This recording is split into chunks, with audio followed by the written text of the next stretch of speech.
ખબર થઈ ગઈ છે, ઝુકાવી છે ગરદન પરથી ડાળીઓએ, આ ફૂલોએ નીચે નજર થઈ ગઈ છે।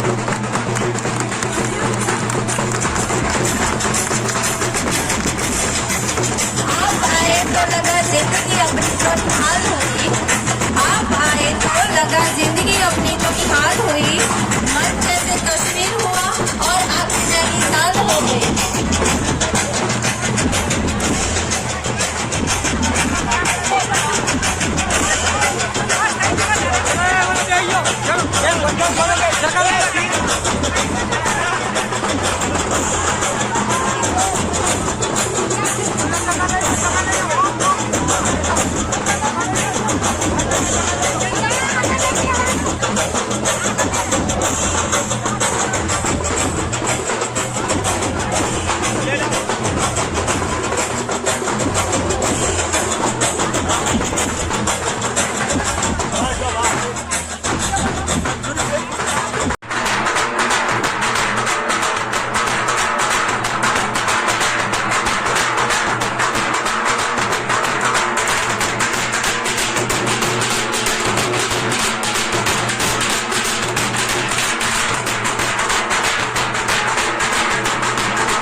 ભજનના કલાકારો મારી સાથે બેઠા હતા, મને પણ 1 કલાક 1.5 કલાક એમાં વચ્ચે આવ્યો અને વાત કરવાની હતી શ્રીમદ ભગવદ ગીતા વિશે।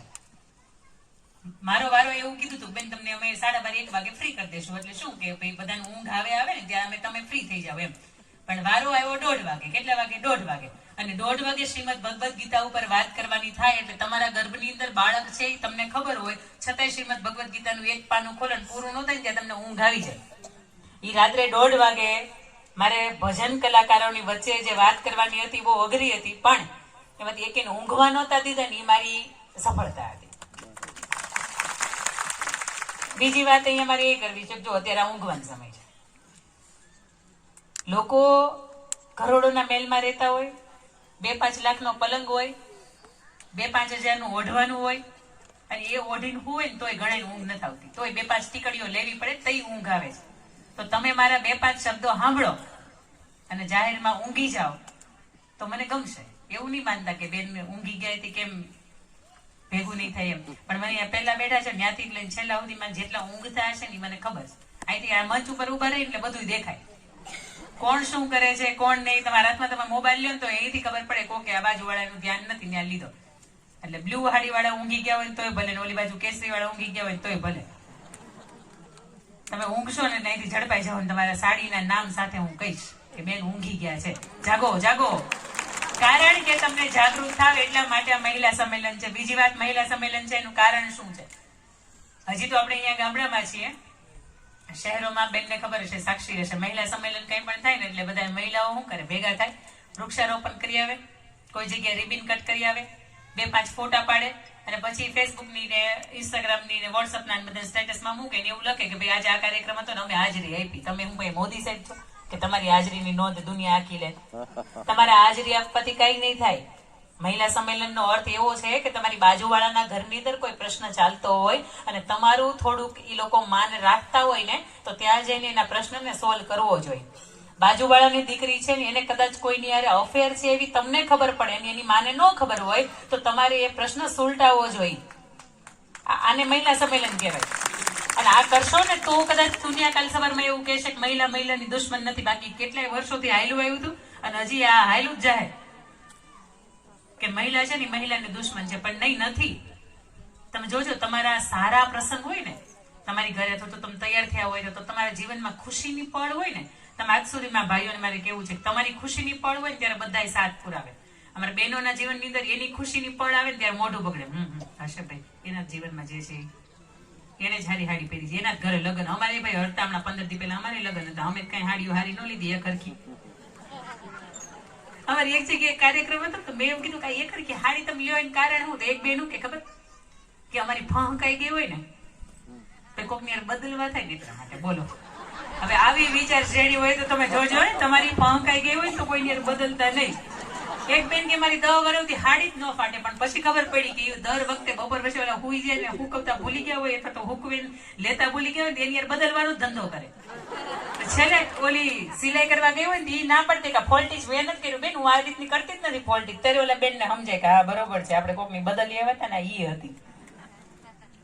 પણ તમારી અંદર ક્યાંક સંભાવ છે અને એટલા માટે પણ આ એક હસી મજાકની છે. બીજી વાત કે પુરુષો અહીંયા બેઠા છે, વંદનીય વડીલો બેઠા છે અને એમના આશીર્વાદથી અહીંયા બા અને દાદા બેઠા છે, એમના આશીર્વાદથી એને આપણને શીખવેલી સંસ્કૃતિ પરંપરાથી આપણે ઉજળા છીએ. બાકી આપણે હાવ કોરી પાટી હતા.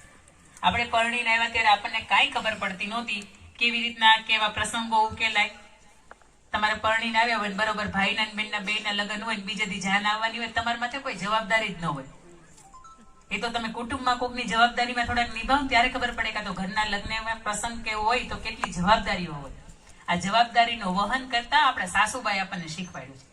હા, થોડાક ધીરા ખમજો, થોડાક શાંત રહેજો, આવું આપણને આપણા સસરાએ શીખવાડ્યું છે.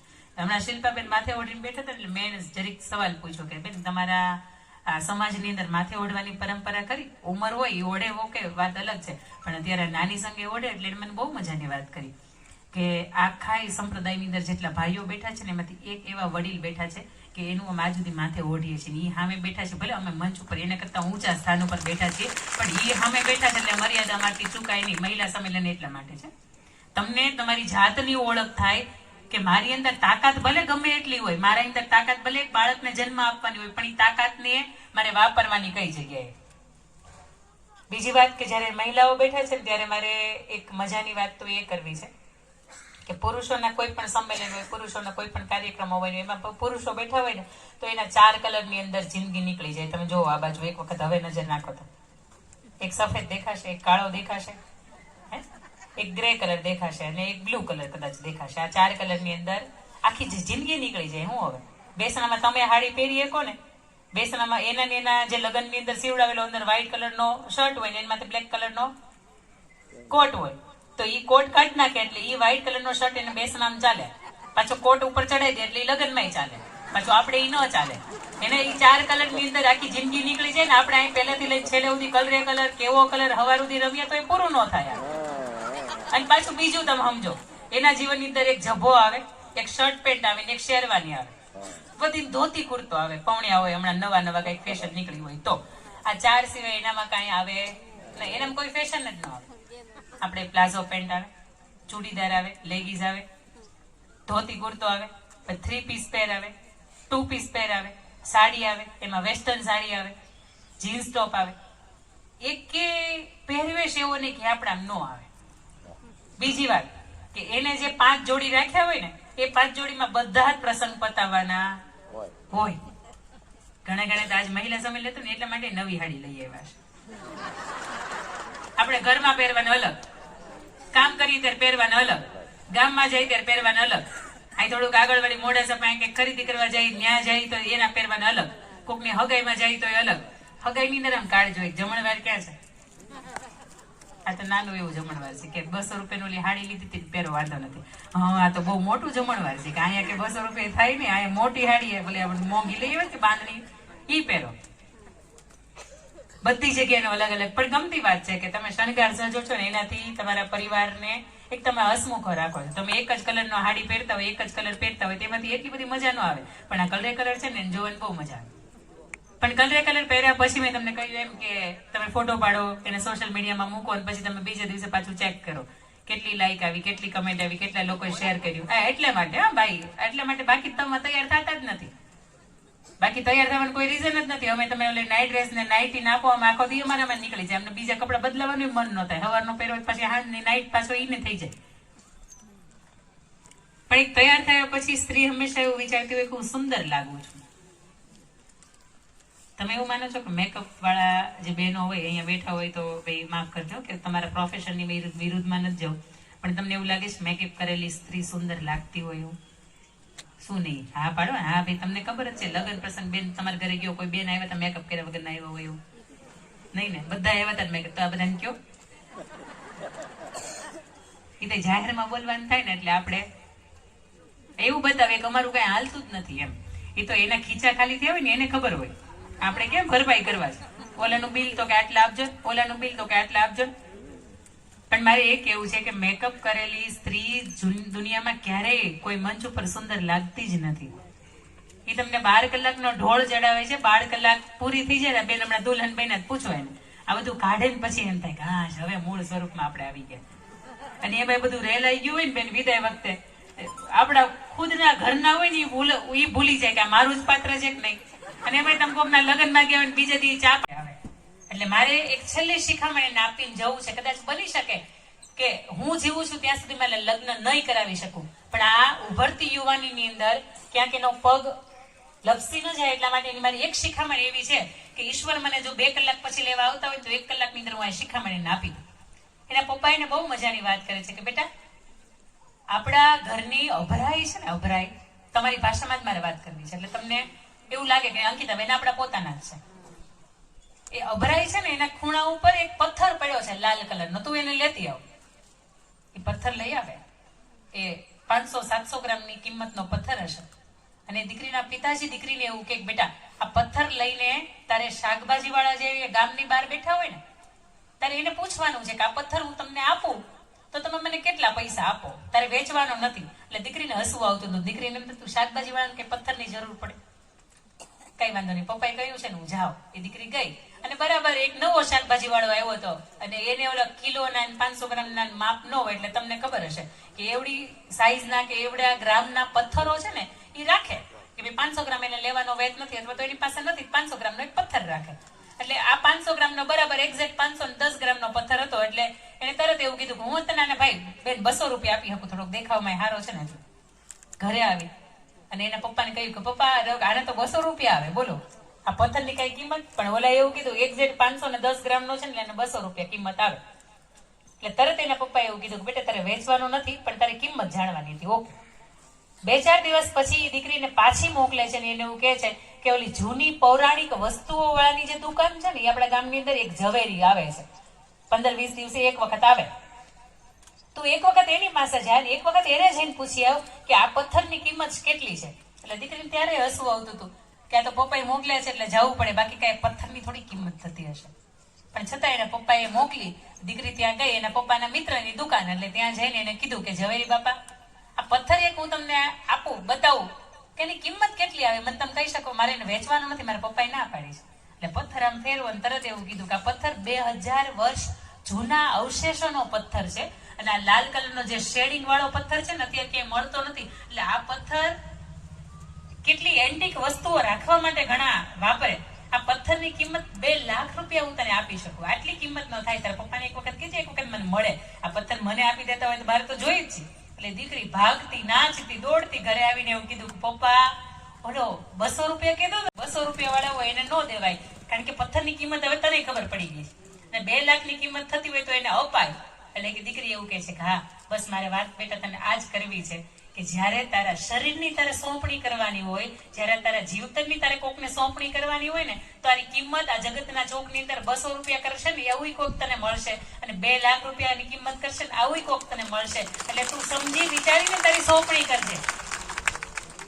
જાતે કદાચ તું પાત્ર ગોતે ને મારી હયાતીમાં કદાચ તું ગોતે તો એક વખત એને પણ તું ચોકસાઈ કરજે કે આ કિંમત તારી 200 રૂપિયા કરે છે કે આ કિંમત તારી 2 લાખ રૂપિયા કરે છે. કારણ કે તમારી પાસે આ પાણીની બોટલ હોય ને, પાણીની બોટલ એની કિંમત કેટલી હોય? 10 રૂપિયા હશે, આની 5 રૂપિયા હશે. મોટી બોટલની 10 રૂપિયા, આની આપણે 5 રૂપિયા રાખીએ, બરોબર? આની અંદર પાણી ભર્યું છે, ઠલવી નાખવાની અંદર. આની અંદર દૂધ ભરવાની કિંમત કેટલી થાય?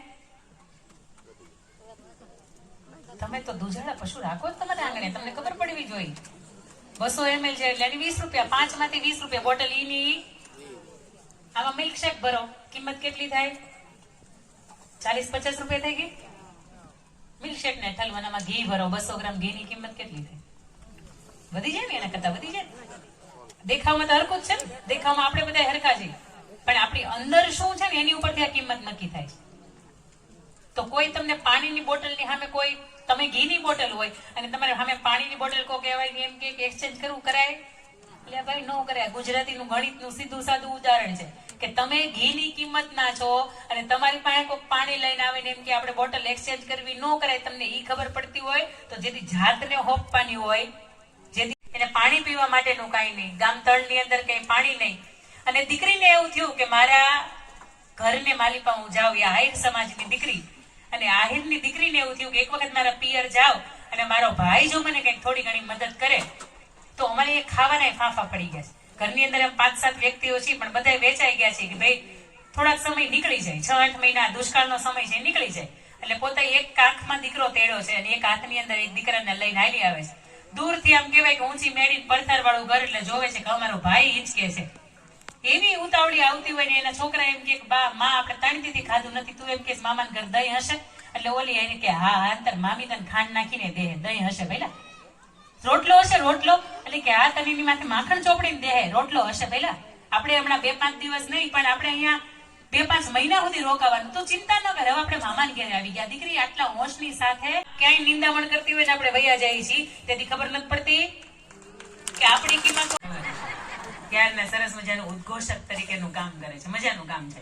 ભવિષ્યમાં મને નથી ખબર કે આગળમાં વધશો કે નહીં, પણ ભૂતકાળમાં આવા કાર્યક્રમો કર્યા કે નહીં નથી ખબર, પણ સરસ તમારો આ પહેલો પ્રયત્ન હશે કે કયો મને ખ્યાલ નથી, પણ સરસ તમારો પ્રયત્ન સરસ રહ્યો. આટલી બધી સંખ્યાને એક દોર ઉપર બાંધી રાખવી એટલે બહુ અઘરું છે.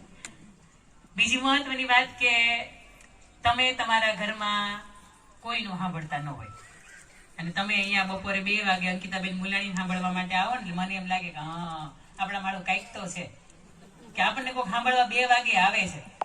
ગ્રામ પંચાયત સરપંચ શ્રીમતી શિલ્પાબેન તથા શ્રીમતી હસીનાબેન મંસૂરી, જિલ્લા મહિલા બાળ અધિકારી અરવલ્લી તથા હિંમતનગર, ભિલોડા, મોડાસા, મેઘરજ તાલુકાઓમાંથી તમામ મારી લાડલી બહેનો તથા તેમને સાથ સહકાર આપનાર આગેવાન યુવાન ભાઈઓનું પણ હું સ્વાગત કરું છું. બહેનો, સમાજને વ્યસન મુક્ત બનાવીએ, ગળનો અગણો શેરી સાફ રાખીએ અને મન સાફ રાખીએ તથા સમાજને મોબાઈલ વ્યસનથી મુક્ત બનાવીએ અથવા જરૂર પડતો ઉપયોગ કરીએ. કેમ કે દરેક સમાજમાં